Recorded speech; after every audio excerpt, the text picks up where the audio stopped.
Hi, how are you? Today I'm going to draw the map of Nicaragua here. You can see the neighborhoods. The Honduras is here, Caribbean Sea on the eastern side. On the west side, you can see the Pacific Ocean and Costa Rica in this side. So its location is in Latin America actually. So it's in the middle of between the North America and South America.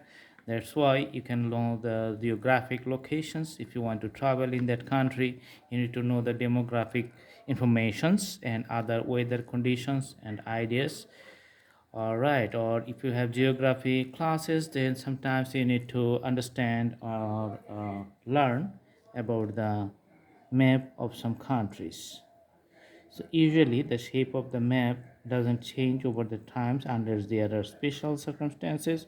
Sometimes the map changes due to merge two countries turning into single one country, or sometimes there's a war between the independence of one countries and some other countries, and then the split into different two countries, and the map becomes different and a new map comes in the atlas. Okay, so this is the outline. Actually these things may be the, you can see the water body, the Great Lakes, and some oceans and mountains. Okay, all right, so usually the border areas are the main shapes. That's what we need to learn. So this appearance always defines the map of Nicaragua. Okay, so after drawing, I'm putting the color just to show the appearance of this map. How does it look?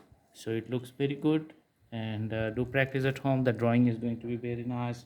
Thanks for watching. Stay with the channel.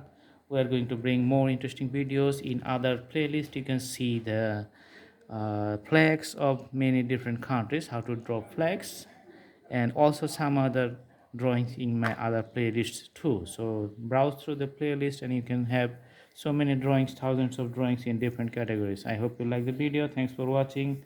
Thank you so much. Have a good day.